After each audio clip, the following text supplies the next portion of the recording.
Shove it, man!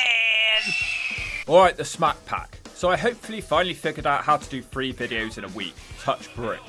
For anyone who's concerned that they don't want to see AEW on this channel, that is fair enough. It is just something I want to do until the London show. After that, I'll probably stop the reviews, depending on how people feel. But until then, there will be 2 videos a week completely unrelated to AEW. And anyway, to quote the Hawkster, I'm doing it whether you like it or not. Today is most certainly nothing to do with AEW. Anyone who's been following this channel for a while now will always know that I'm trying to cover things that nobody else has really touched. And I think we've got one of those today. It's also going to be an episode of Ring of the Hawk Season 4, but I'm not really expecting much. It should at least be entertaining, which is all that really matters for you guys. Alright, it's Lucha Libre Rhaka Kahn. If she sees this, she'll sue me and your gran. Yes, it's the lady Rhaka Kahn who has somehow managed to maintain some coverage in the wrestling world despite not actually wrestling for years. This isn't for the right reasons, of course, and we're going to get into that at the end. This is Lucha Libre USA Masked Warriors, a show that only ran for 2 seasons in 2010. They had a decent budget and decent production. It was a bit like a precursor to Lucha Underground. Kahn had been fired from TNA and she had all this stuff going on with her ex-boyfriend Perk Angle. She was clearly crazy, but she also had a really, really good look, which I guess helped her to keep getting bookings for a while after TNA. Oh, and her name in this company is Tigresa Caliente. Her time in this company starts with an extremely bizarre storyline and promo. She rants on for ages about a man called Mini Park who's been stalking her in the gym and she almost smashed him with a dumbbell. She attacks him on the show while sounding like a complete nutcase. Oh, and she's also paired up with Alan Funk. This place is like a graveyard for TNA. They give her lots of mic time, but whenever she's on the screen it just feels like a low budget porno. I was just curling my hair. What? Mini Park seems to have Oh my gosh, not Mini Park again. Are you kidding me? He's so annoying. I can't stand Mini Park. Oh! He actually came up to confront me. I have no idea what he was saying. My ears almost started bleeding, so I had to take his face and bash it in to the bench. And I really wanted to grab that weight, but I didn't want to kill him. I just wanted to hurt him. Or I will make you walk out the door. Oh, no, señorita. No? I said to shut up! I said to shut up! So what's up, my ninja? Is it you that's teaming up with that skeleton freak tonight, huh? Match 1, mixed tag, Rhaka Kahn and Alan Funk, who is Chi-Chi on this show. How did this guy always end up with feminine gimmicks? They enter to Bad Romance by Lady Gaga, so I guess the budget couldn't be that high for this show. Or they just don't mind being sued because everyone has licensed music. Not sure they got around that. They take on the team of Mini Park and... Wait, no, the action starts straight away as Funk and Kahn miss a clothesline and Park runs and hides under the ring. They surround the ring, but somehow, Mini Park teleports behind Alan Funk. Complete silence from the crowd. Then, Awesome Kong emerges from under the ring. The match is on. Funk is scared of Kong, so Rhaka has to start. Kong says just bring it. They lock up and argue in the corner. It's a straight up slap now from Kahn, which anchors Kong, who shoves her and she flies back like the hawk. Alan Funk grabs her eyelashes to stop her, and I think that's the tag. What am I even watching here? She rejoins the match against Mini Park. She just sort of hoovers around and doesn't do anything. This isn't going well. Funk tries to have a normal wrestling match with the Mini and Kahn is just standing around, sort of doing nothing. The ref tells her to leave if she hasn't got anything better to do. She tries to come back into the ring, but she's drop kicked by Mini Park, and Awesome Kong has the tag. Kong smacks her down and scoop slams her. Kahn tries to retaliate with a slow motion kick, but she's spun around and backfisted. Now she's hit with a missile dropkick from Mini Park. Rhaka Kahn bails to the outside of the ring where she gets splashed. Awesome Kong beats Alan Funk with an awesome bomb. Simply horrible. She did less in the ring than her time in TNA. And at the end of the day, who the hawk is this even appealing to? It's an S. Match 2, mixed tag, Rhaka Kahn and Alan Funk. Somehow his outfit is even worse. And they take on the exact same 2 people. Why? They were beaten convincingly last time. And Kahn didn't manage to do Berta. She's useless. She doesn't start this one either.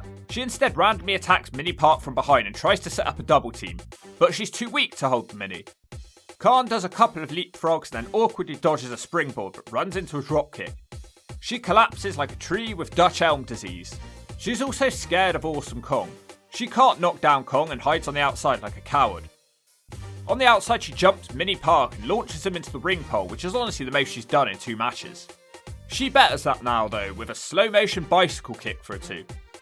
She decides to channel her inner Gail Kim and does eat the feet and tags out. They repeat the same spot from earlier.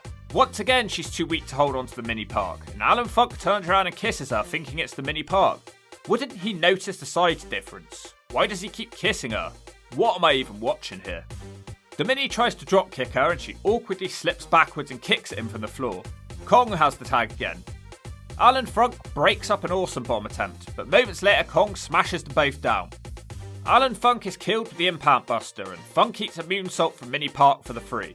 Completely horrible, and even her punches look terrible. It all looks so fake and stupid. It looks like children pretending to wrestle. Why does she keep awkwardly falling over? It's an ass.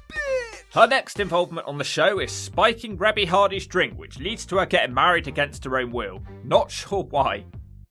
Match 3 mixed tag. Pequena Halloween teams with Rhaka Kahn to take on Octagoncito and Masquerita Dorada. Why is Kahn in a minis match? This match is famous for being rated as -5 stars, and based on the competitors in this match, I'm not surprised. She seductively crawls towards Octagoncito, sadly the highlight of this run so far. The mini looks tempted by her.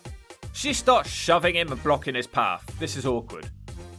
He runs between her legs, and she starts slapping him. The first one misses. The mini reverses her slam. They're still squaring off. Kahn roughly grabs him and throws a slow motion kick.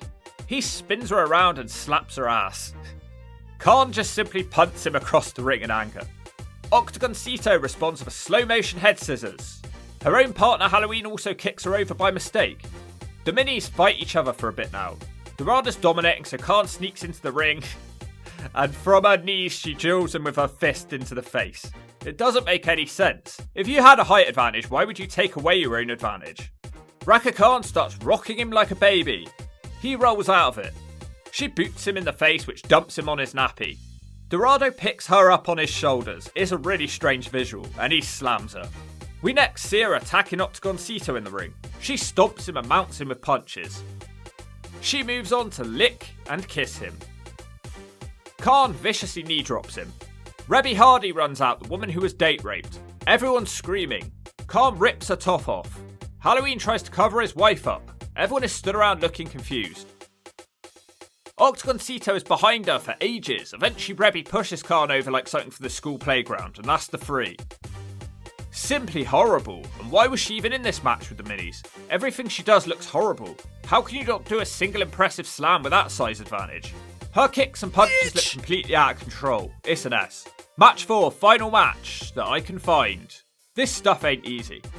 6 women's tag. Rhaka Kahn, Nurse Chrissy, billed from Intercourse, Pennsylvania, and Jackie Moore. They take on Roxy, Laveau, Rebby Hardy, she looks like she's going for a Mickey James gimmick, and one dirty bitch ODB. For some reason, Rhaka Kahn is handed a captain's armband and they make a massive deal out of that. Why would she be the captain when Jackie's on her team? Kahn shoves over Rebby hard and tags out. All but one of these women has wrestled matches for TNA. After a while, Jackie tags her back in with Rebby isolated. Her skirt keeps riding up, maybe she needs a longer one. Kahn axe kicks Rebby in the back and then follows it with an ass drop. No pin is made and Kahn tags out. ODB has the hot tag, but nobody runs in to stop her. Kahn eventually tags the nurses back and kicks ODB in the ass. Kahn does eat defeat and ODB sells her arm for some reason. She tags out. Good. Back in later against ODB, she does a cartwheel elbow in the corner. She tries a big boot in the opposite corner, which misses. Roxy runs wild for a while now, until she runs into a Kahn knee to the head, which makes her look like she's crying. Rebby jumps on Kahn's back, but nothing happens and she's smashed into the corner. ODB grabs her and throws her into a tornado DDT, and Roxy beats Kahn for crossbody. Best match, but Kahn still didn't manage to do bird turd. Let's give the skirt a D. Now, from what I can tell, that was the second to last match Rhaka Kahn ever wrestled. There was one more for this company afterwards, but I'll be damned if I can find that one. Kahn pretty much disappeared from the wrestling spotlight until 2019, when she made the most wanted list in Texas for interfering with child custody. That would not be the end of the matter, however, and this would drag on for a while.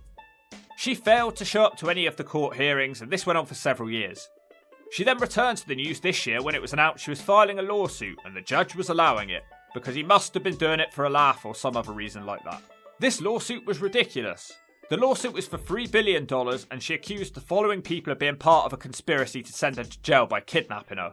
The accused were The Rock, The Miz, Maurice, Heath, Nikki Bella, Chris Benoit, who's dead by the way, Mark Jindrak, Billy Corgan, Jim Cornette and Mick Foley. She claims she was taken to Rikers Island whilst her children were kidnapped. The lawsuit has since been thrown out and Rhaka Kahn still awaits sentencing from her original charges in 2019. Can you imagine having a legal battle for over 3 years? So she's clearly nuts and doing everything in her power to derail the case against her. It's all a complete mess. And if you were wondering, it's an S by the way, a horrible Ring of the Hawk run, and if you don't agree with that, I'll smack you till I'm done.